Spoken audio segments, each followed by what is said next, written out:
बतलाते नहीं है, रूखा रूखा सा स्वभाव है इनका। उनकी माता देवकी जी ने देखा एक बार और सोचा मेरा पुत्र आया गोकुल से, वृंदावन से, कंस का वध किया और उसके बाद तुरंत ही विद्यार्जन करने के लिए चला गया, और मैं तो अपने पुत्र को सर्वस्व सुख की प्राप्ति नहीं करा पा रही, सुख की प्राप्ति। अब इसलिए आज माता देवकी जी ने अपने हाथों से भोजन बना करके स्वयं अपने पुत्र के लिए भोजन हाथों से बनाया और हाथों से भोजन बना करके थाली में परोसा और अपने पुत्र को खिलाने के लिए चले। लेकिन याद आया उन्हें यशोदा रानी तो माखन खिलाती होंगी, क्योंकि उनके यहाँ माखन ज्यादा होता। किसी के यहाँ कोई वस्तु अत्यधिक हो तो उसकी आदत पड़ जाती है। अब यशोदा मैया तो रोज माखन खिलाती होंगी, इसलिए लाला को तो माखन खाने की आदत होगी, इसलिए लौट करके आई और लौट करके आकर के माखन दधिमंथन किया और दधिमंथन करके माखन निकाला और माखन निकाल करके कटोरी में माखन को रखा और माखन कटोरी में रख करके थाली लेकर के चले। और सुनो, कन्हैया को जाकर के देखा और कन्हैया से कहा है लाला भोजन कर ले। मैया को देख करके नम आंखें हैं, बड़ा भाव और भोजन के लिए तुम तो तोड़ करके रोटी का माखन लगा करके जैसे कन्हैया को दिया और कन्हैया ने जैसे माखन रोटी को देखा आज उसे अपना बचपन नजर आ गया। उसे अपने यशोदा रानी जिस भांति उन्हें भोजन कराती थी ना, रोटी माखन, वही मैया यशोदा की याद आ गई और आज माखन को देख करके वो फूट फूट करके रोने लगे। आंखों से अश्रु धार बह रही है, आंखें न हो गई है, बस रोना ही रोना प्रारंभ है और रोते जा रहा है, रोते जा रहा है, रोते जा रहा है। देवकी मैया ने कहा लाला, अरे ओ कन्हैया, अरे ओ पुत्र, अरे बेटा क्या बात है, अरे तुझे क्या कष्ट है बता तो सही मुझे। लेकिन वो किसी को बताते नहीं, फपक फपक करके हिल की मार मार करके रो रहे थे।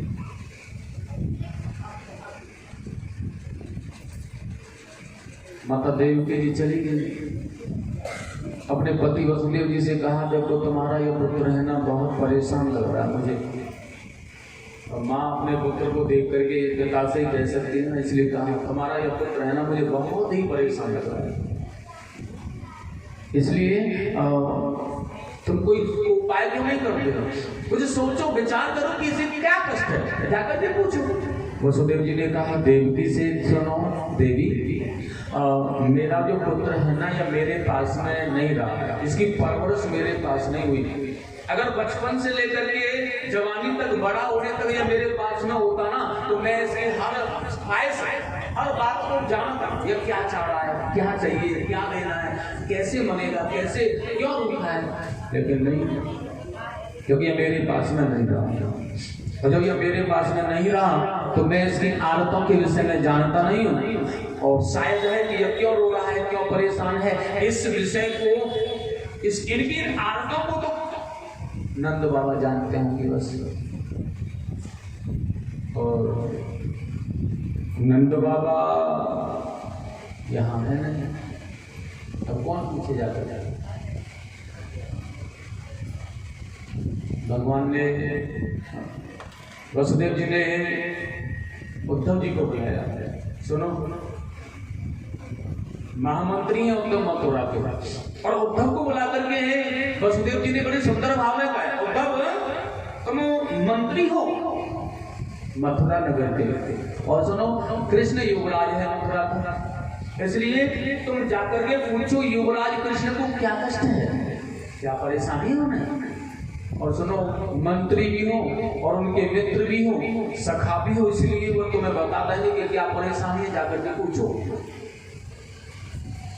अब तो उद्धव जी भगवान कृष्ण के पास में गए, भगवान कृष्ण के पास में जाकर के उद्धव जी ने कहा, हाथ जोड़ करके भगवान को प्रणाम किया, वंदन किया, अब पूछा है क्या कष्ट है माधव तुम्हें, क्या परेशानी है कृष्ण आपको, बताओ तो नहीं, आपको क्या परेशानी, क्या कष्ट है मथुरा में, आपके हर कष्ट का निवारण किया जाएगा, क्या परेशानी है, क्या बात है।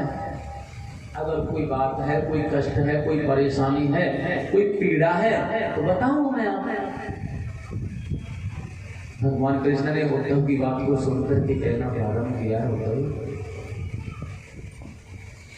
मुझे कोई पीड़ा नहीं है मथुरा, तो फिर आप रो क्यों रहे हैं इस भांति? क्यों रो रहे हैं आप? क्यों अश्रुपात हो रहा है आपकी आंखों से? भगवान कृष्ण कहने लगे, उद्धव मुझे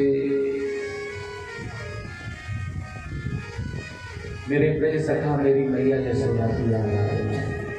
जब अपनों की याद आती है भैया तो थोड़ा तो नर्वस हो जाते हैं ना, थोड़ी तो याद में आंखें नम हो जाती है ना। जब कोई अपना नहीं मिले और जब उसकी याद आ जाती है ना तो आंखें नम हो जाती हैं। बस मैं अपनी मैया यशोदा को और ग्वाल वालों को, गोपियों की याद में बेचैन है, क्योंकि बात यह है उद्धव कि भूल मुझसे हुई है। जब मैं मथुरा आ रहा था ना तो उन्होंने मुझे घेर दिया, आने नहीं दिया। और जब वो आने नहीं दे रही थी ना तो मैंने उन्हें कहा मैं परसों आ जाऊंगा, चले जाने दो। लेकिन हे उद्धव, जो एक पल भी मुझसे दूर नहीं रहने वाली वो गोपियां, वो एक पल भी मेरे बगैर न रहने वाले मेरे सखा, वो क्षण मात्र भी अलग न रहने वाले बछड़े, गाय, पंछी, ब्रज के लताएं, वो मैया यशोदा परसों में बरसों भी तो गई, वो कैसे रह रहे होंगे, क्या कर रहे होंगे बेचारे, कैसे रह रहे होंगे बेचारे। इस तरह उनके हाल को देख करके मुझे दर्द हो रहा है, मुझे पीड़ा हो रही है, मुझे रोना आ रहा है कि तूने क्या किया उन ब्रजवासियों के साथ। और उद्धव से बड़ा सुंदर गायब हो गया। मैया की याद सताती मुझे। उद्धव मैं समझता हूँ कि तुम बहुत बड़े ज्ञानी हो, बहुत बड़े ज्ञानी हो, गुरु बृहस्पति जी के शिष्य हैं आप उद्धव, तो बहुत ज्ञान है तुम्हें। और मैं सोच रहा हूँ कि मेरे मोह रूपी बंधन से जो मुझसे प्रेम मेरे ब्रजवासी कर रहे हैं ना, आप उनकी अज्ञानता को हटाकर के अपने ज्ञान से आए। इतना स्नेह और इतना प्रेम, इतना मोह किसी से संसार में नहीं करना चाहिए। अगर यह मोह, यह प्रेम उनका, यह प्रेम बंधन टूट जाएगा ना तो फिर मैं निश्चित हो जाऊंगा, क्योंकि वो मुझे बार बार अपनी ओर खींच रहा है।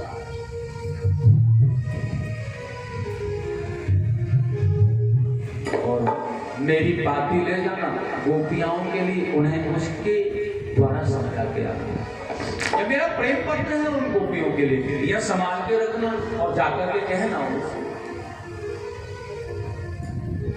मैया की याद सताती मुझे, मैं लिख करके देता हूँ पाती तुझे, मैं लिख करके देता हूँ पाती तुझे, मैं लिख करके देता हूँ पाती तुझे, मैं लिख करके देता हूँ पाती तुझे। मैया की याद सताती मुझे, मैया की याद सताती मुझे, मैं लिख करके देता हूँ पाती तुझे, मैं लिख करके देता हूँ पाती तुझे, मैं लिख करके देता हूँ पाती तुझे, मैं लिख करके देता हूँ पाती तुझे। ये पाती लो और सुनो, मेरी मैया यशोदा है ना, माँ से कहा था मैं आऊंगा परसों, माँ से कहा था मैं आऊंगा परसों, माँ से कहा था मैं आऊंगा परसों, माँ से कहा था मैं आऊंगा परसों, परसों ही परसों में बीती है परसों, परसों ही परसों।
करके देता हूँ पाती तुझे, मैं लिख करके देता हूँ पाती तुझे।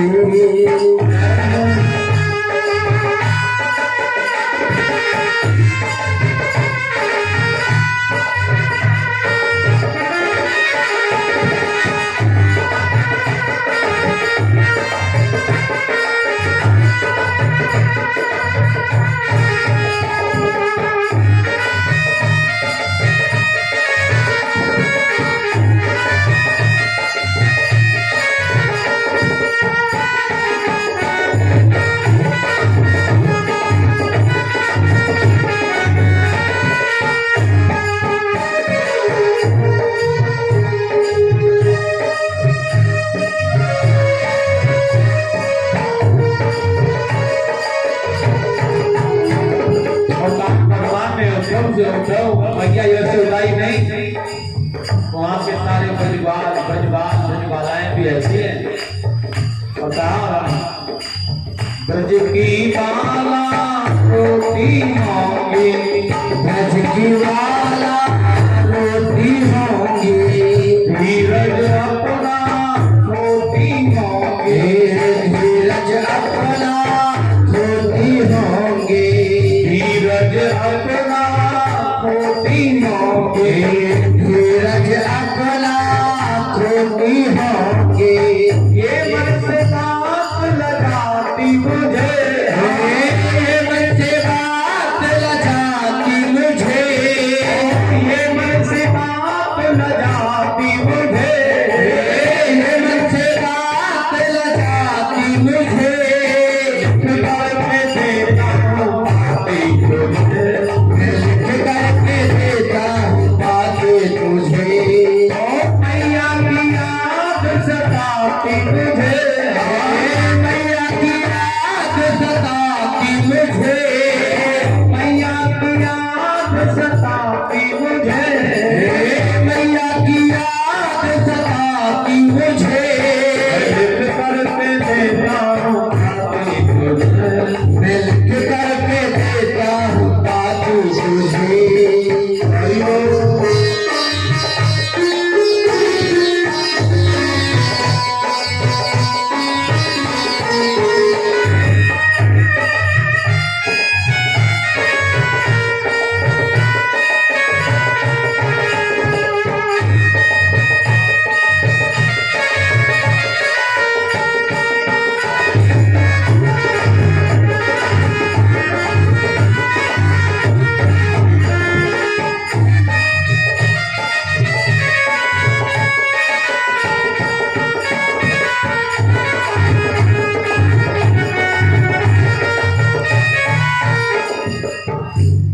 अगर सुंदर कहा आज उद्धव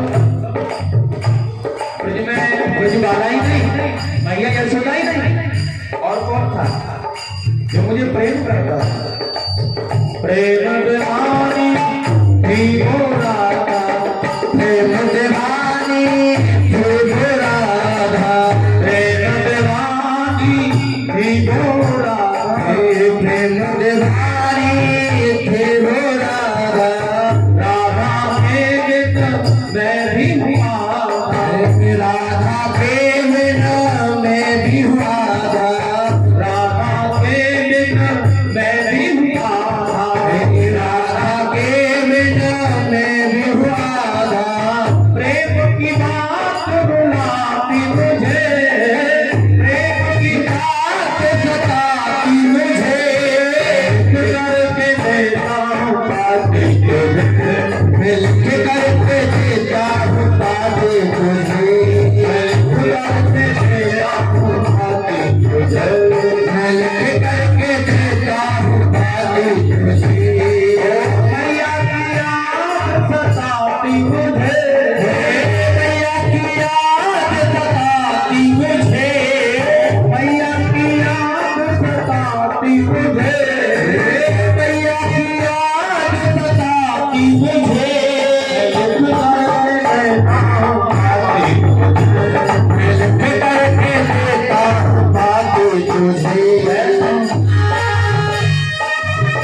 मेरे विषय में पूछे ना मुझे तो कह देना जाता उद्धव जियो जाकर कहना, उद्धव जियो जाकर कहना, उद्धव जियो जाकर कहना, उद्धव जियो जाकर कहना, कर कर याद बरसते नैना, कर कर याद बरसते नैना, कर कर याद बरसते नैना, कर कर याद बरसते नैना।